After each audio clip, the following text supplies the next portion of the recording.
Donc là, on est sur les scélérotes, pardon. Excusez-nous. Et donc là, c'est réunion des 3 dimensions. Réunion des 3 dimensions. Discours du Rabbi au responsable de la Yeshiva, Lubavitch, 6 Tishri, 5716-1955. Ah.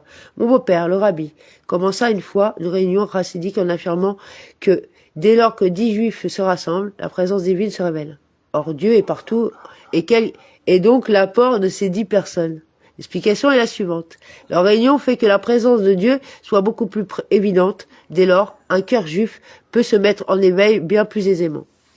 Il est certain que Dieu est partout présent, mais la réflexion est nécessaire pour le ressentir.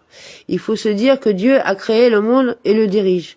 Il doit donc nécessairement se trouver en tout lieu et à tout moment. La méditation permet d'aboutir à cette conclusion. À l'opposé,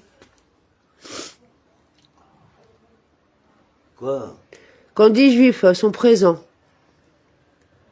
même s'ils n'ont pas cette réflexion, ils éprouvent le désir d'étudier la Torah ou de pratiquer les mitzvot. En effet, la divinité est révélée et l'âme juive est donc en éveil. 2. On distingue 3 dimensions, l'espace, le temps et l'âme. Les âmes ne sont pas toujours identiques. Elles se révèlent dans toute leur grandeur. Lorsque 10 d'entre elles se réunissent, de telles distinctions existent également dans le temps et dans l'espace. Lorsque l'on se trouve dans une synagogue, une maison d'études ou une yeshiva, on est bien différent de ce que l'on peut être dans la rue. Le fait de se trouver dans un endroit saint suscite l'inspiration. Il en est de même pour la dimension de l'espace. Pendant le Shabbat, les fêtes, les 10 jours de Teshuvah, on est beaucoup plus motivé que pendant le reste de l'année. Or, lorsque les 3 dimensions sont effectivement réunies, quand l'on rassemble 10 juifs ou même plusieurs dizaines de juifs pendant les 10 jours de Teshuvah, période de laquelle il est dit recherchez Dieu pendant qu'il peut être trouvé, invoquez-le alors qu'il est proche de chaque juif, qu'il soit et où qu'il soit. Dans la maison où mon beau-père, le Rabbi, a prié et étudié la Torah pendant 10 ans, le moment est, à n'en pas douter, propice pour se renforcer dans tous les domaines de la Torah et des mitzvot, dans l'existence quotidienne. La finalité de la Torah est d'adopter un bon comportement, non seulement lorsque 10 personnes sont réunies à la synagogue ou à la yeshiva, mais aussi à tout moment et en tout lieu, de sorte que soit évidente la motivation que l'on a ressentie quand une assemblée était réunie à la synagogue, pendant les 10 jours de Teshuvah.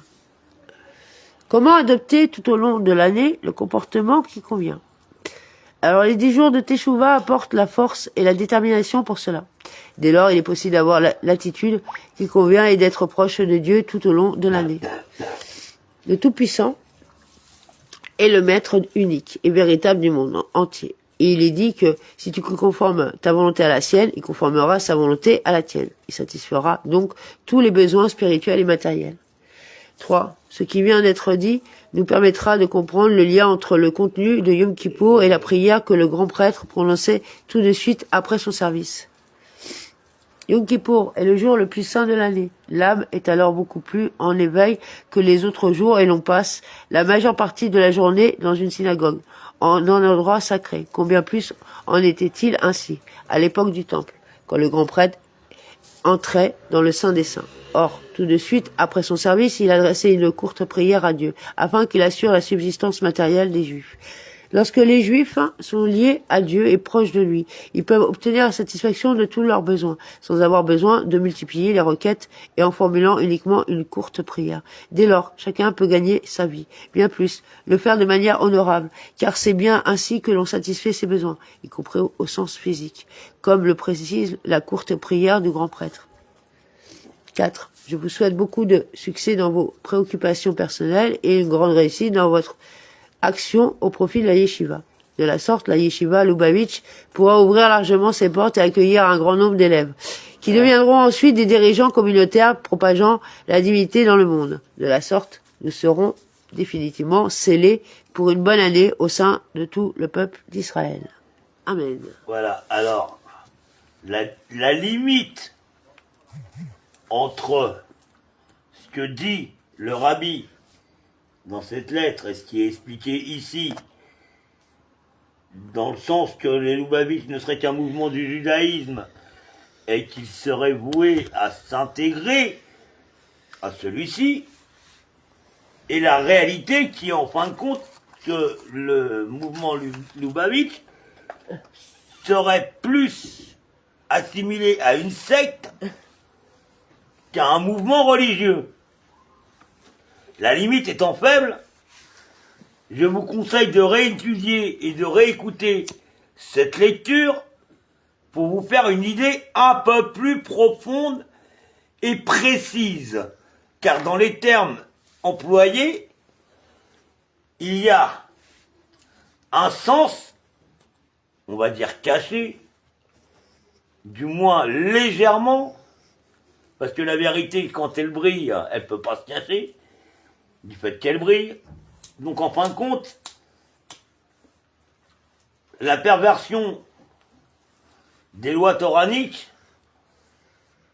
à travers une interprétation erronée, poussée dans un excès, dans un sens ou dans un autre, par profit ou autre, Pour en faire des moutons, des esclaves. là on veut même pas savoir pour quelle raison, c'est un détournement de la Torah, et ça c'est interdit. Donc voilà, grosso modo, nous ce qu'on vous dit c'est réécoutez et prenez les mots avec les valeurs qu'elles représentent. Voilà. Et vous allez comprendre que la limite entre le mouvement religieux et la secte, eh ben, elle n'est pas si grande que ça, et que, avec juste un soupçon de perversion sur les Écritures, on arrive à faire manger du canard à un végétarien. Voilà. Sur ce, Shabbat Shalom.